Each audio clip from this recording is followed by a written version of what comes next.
ಎಲ್ಲರೂ ಸ್ವಾಗತ ಕೋರುತ್ತಾ ಕರ್ನಾಟಕ ರಾಜ್ಯ ಬಂಡವಾಳ ಸಂಘದ ಪ್ರಧಾನ ಕಾರ್ಯದರ್ಶಿಯಾದ ನಾನು ಬಿ.ಆರ್. ಪ್ರಕಾಶ್ ಹಾಗೂ ನನ್ನ ಬಲಪಾತ್ರ ಕೂತಿರೋರು ಸಿದ್ಧಗಂಗಯ್ಯ ಅಂತ, ಮೈಸೂರು ಕಾರ್ಯಾಧ್ಯಕ್ಷರು ವಿಭಾಗೀಯ, ನಮ್ಮ ಇವರು ನಿರ್ದೇಶಕರು ಶಿವಕುಮಾರ್ ಅಂತ. ಇವತ್ತಿನ ಈ ಒಂದು ಉದ್ದೇಶ, ಈ ಪ್ರೆಸ್ ಮೀಟ್ ಉದ್ದೇಶ, ಕರ್ನಾಟಕ ರಾಜ್ಯದಲ್ಲಿ ಏನು ನಮ್ಮ ವಿದ್ಯಾರ್ಥಿಗಳಿದ್ದಾರೋ, ಸಮಾಜದ ವಿದ್ಯಾರ್ಥಿಗಳಿದ್ದಾರೋ ಅವ್ರಿಗೋಸ್ಕರ. ಏಕೆಂದರೆ ನಾವು ಅತಿ ಹಿಂದುಳಿದಂಥ ಸಮಾಜ. ಈ ಉದ್ದೇಶದಿಂದ ನಮ್ಮ ಮಕ್ಕಳು, ಏಕೆಂದರೆ SSLC PUC ಎರಡರಲ್ಲಿ ಒಳ್ಳೆ ಮಾರ್ಕ್ಸ್ ತಗೊಂಡು 70% ಮತ್ತು 90% ಅತಿ ಹೆಚ್ಚು ಅಂಕ ಪಡೆದು ಉತ್ತೀರ್ಣರಾಗಿರುವಂಥ ಮಕ್ಕಳನ್ನ ಕರೆದು, ಪ್ರತಿಭಾವಂತ ಮಕ್ಕಳನ್ನ ಕರೆದು ವರ್ಷ ಮಾಡ್ಕೊಂಡು ಬರ್ತಿದೆ. ಈ ಸಾಲ ನಾವು ಸಹ ಮಾಡ್ತಾ ಇದ್ದೇವೆ. ಬೆಂಗಳೂರಲ್ಲೇ ಕಾರ್ಯಕ್ರಮ ಆಯೋಜಿಸ್ತೇವೆ. ಈ ಒಂದು ಕಾರ್ಯಕ್ರಮನ ರಾಜ್ಯಾದ್ಯಂತ, ಏಕೆಂದ್ರೆ ನೀವಿಲ್ಲ ಅಂದ್ರೆ ಈ ಒಂದು ಕಾರ್ಯಕ್ರಮ ಯಶಸ್ವಿ ಆಗೋಕ್ಕೆ ಸಾಧ್ಯನೇ ಇಲ್ಲ. ಈ ನಿಮ್ಗಳಿಂದ ಪ್ರತಿ ಜಿಲ್ಲೆ, ತಾಲೂಕು ಎಲ್ಲಾ ಕಡೆ ಪ್ರಸಾರ ಮಾಡಿ ಈ ಒಂದು ಕಾರ್ಯಕ್ರಮ ಯಶಸ್ವಿ ಮಾಡಬೇಕು ಅಂತ ಈ ಮೂಲಕ ನಮ್ಮಲ್ಲಿ ಕೇಳ್ಕೊಳ್ತಾ ಇದ್ದೀನಿ. ಹಾಗೆ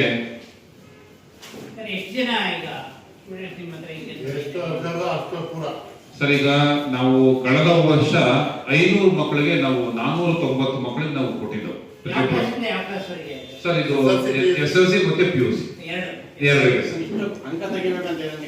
ಸರ್. SSLCಗೆ ಈ ವರ್ಷ ಇದು ನಮ್ಮ ಮಾಸ್ಟರ್ ಹೇಳಿರೋ ವರದಿ ಪ್ರಕಾರ ಬಹಳ ಕಮ್ಮಿ ಆಗಿದೆ, ಯಾಕೆಂದ್ರೆ ಪರ್ಸೆಂಟೇಜ್ ಕಮ್ಮಿ. ಆ ಒಂದು ಉದ್ದೇಶದಿಂದ 70%ಗೆ ನಾವು ನಿಗದಿ ಮಾಡಿದ್ದೇವೆ. ಸೆಕೆಂಡ್ ಇಯರ್ PUCಗೆ 90% ನಿಗದಿ ಮಾಡಿದ್ದೇವೆ. PUC ಜಾಸ್ತಿ ಮಾಡಿದೆ, ಪರ್ಸೆಂಟೇಜ್ ಜಾಸ್ತಿ ಇದೆ. ರಾಜ್ಯಾದ್ಯಂತ ಬರ್ತಾರೆ ನಮ್ಮ ಮಕ್ಕಳು. ನಮ್ಮ ಯಾಕೆಂದ್ರೆ ನಾವು ನಮ್ಮ ಸಂಘ 1933 ಇಸ್ವಿ ಸಂಘ, ನಮ್ದು ಒಳ್ಳೆ ಹೆಸರಿದೆ. ಹಾಗಾಗಿ ನಾವು ಪ್ರಚಾರ ನಿಮ್ಮ ಮೂಲಕ ಪ್ರಚಾರ ಮಾಡಿದ್ರೆ, ಯಾಕಂದ್ರೆ ಕಳೆದ ವರ್ಷ ಇದೇ ಸೇಲ್ ಮಾಡಿದ್ರು 500 ಮಕ್ಕಳು ಬಂದಿದ್ರು. ಪ್ರತಿಯೊಬ್ಬರಿಗೂ ಸಹ ಅವ್ರದೇ ಆದಂತ ಅಂಕಗಳ ಮೇಲೆ ಆಧಾರದ ಮೇಲೆ ಎಲ್ರಿಗೂ ಸನ್ಮಾನ ಆಗಲಿ, ಒಂದು ನಮ್ಮ ಕಡೆಯಿಂದ ಧನ ಸಹಾಯ ಆಗಲಿ, ಎಲ್ಲರೂ ಸಹ ನಾವು ಮಾಡಿದ್ದೇವೆ. ಡಿಪೆಂಡ್ಸ್ ಅಂತ, ಯಾಕೆಂದ್ರೆ ಕೆಲವು ಮಕ್ಕಳು 10,000 ಕೊಟ್ಟಿದ್ದೀವಿ, ಕೆಲವು ದತ್ತು ತಗೊಂಡಿದ್ದೀವಿ. ಒಂದು 20 ಮಕ್ಕಳು ದತ್ತು ತಗೊಂಡು ಅವ್ರಿಗೆ ಫೀಸ್ಗಳು ಕೊಡೋದಾಗಲಿ, ಅವ್ರಿಗೆ ಸೌಕರ್ಯ ಕೊಡೋದಾಗಲಿ ಎಲ್ಲ ಮಾಡ್ಬೋದು. ಸಮಾಧಾನಕರ ಬಹುಮಾನ ಸಹ ಇಟ್ಟಿರ್ತೇವೆ ನಮ್ಮ ಸಂಘದಲ್ಲಿ. ಯಾಕೆಂದ್ರೆ ನಮ್ಮ ಸಮಾಜಕ್ಕೆ ಮೇನು ಈ ಮೇಲೆತ್ತದ ಕೆಲಸ ಮೇನ್ ಇಲ್ಲಿದ್ದರೆ ಅವರು ಸಹ. ಎಲ್ಲ ಪತ್ರಿಕಾ ಮಾಧ್ಯಮ ಸ್ನೇಹಿತರಿಗೆ ವಂದನೆಗಳು. ಈ ದಿವಸ ನಾವು ಪತ್ರಿಕಾಗೋಷ್ಠಿಯನ್ನ ಏನು ಯಾಕೆ ಮಾಡ್ತಾ ಇದ್ದೀವಿ ಅಂತಂದ್ರೆ, ಏನು SSLC ಮತ್ತು PUCಯಲ್ಲಿ ಅತಿ ಹೆಚ್ಚಿನ ಅಂಕ ಗಳಿಸಿರೋಂಥವ್ರಿಗೆ ಪ್ರೋತ್ಸಾಹ ಮಾಡೋದಕ್ಕೋಸ್ಕರ ನಾವೊಂದು ಪ್ರತಿಭಾ ಪುರಸ್ಕಾರ ಮಾಡ್ತಾ ಇದ್ದೀವಿ. ಅದನ್ನ ಈಗ ಮಾಡಿದ್ದಕ್ಕೆ ಯಾಕೆ ಏನಕ್ಕೆ ಅಂತ ನಮಗೆ ಈಗ ಸರ್ಕಾರ ಒಂದು ವರದಿ ಮಾಡಿದೆ. ಸರ್ಕಾರದಲ್ಲಿ ಈಗ ಮೊನ್ನೆ ಸರ್ವೆ ಮಾಡಿದಾಗ ಏನು ಈ ಸರ್ವೆ ಯಾವ ಜನಾಂಗ ಎಷ್ಟೆಷ್ಟು ಓದ್ತಾ ಇದ್ದಾರೆ, ಜನಾಂಗದ ಜನ ನಮ್ದು 1.01% ಇರೋದು. ನಮ್ಮ ಜನಾಂಗಕ್ಕೆ ನಾವು ಜನಾಂಗದಲ್ಲಿ ಎಷ್ಟು % ಓದ್ತಾ ಇದ್ದಾರೆ ಅನ್ನೋದು ಮಾಡಿದ್ರೆ ನೋಡಿದ್ರೆ ನಮಗೆ ಅತಿ ಶಕ್ತಿ ಆಗ್ತಾ ಇದೆ. ನಮಗೆ ಅಷ್ಟೊಂದು ನಮ್ಮವರು ಓದೋದಕ್ಕೆ ತುಂಬಾ ಮುಂದೆ ಬರ್ತಾ ಇದ್ದಾರೆ. ನಮ್ಮವರು ಹಾಗೆ ಪ್ರೋತ್ಸಾಹ ಮಾಡ್ತಾ ಇದ್ದಾರೆ. ನಾವು 11 ವರ್ಷದಿಂದ ಪ್ರತಿಭಾ ಪುರಸ್ಕಾರ ಮಾಡಿಕೊಂಡು ಎಲ್ಲರಿಗೂ ಮಾಡಿದಕ್ಕೋಸ್ಕರ ಈಗ IAS ಆಗಿದ್ದಾರೆ. ಇಲ್ಲ, ಮೊನ್ನೆ ನಮ್ದು ಒಬ್ರು ಫಸ್ಟ್ ಒಬ್ರು ಆಗಿದ್ರು. ಮೊನ್ನೆ ಒಂದು ಮಹೇಶ್ ಮಡಿವಾಳ ಅಂತ ಬಿಜಾಪುರದಲ್ಲಿ IAS ಆಗಿದ್ದಾರೆ.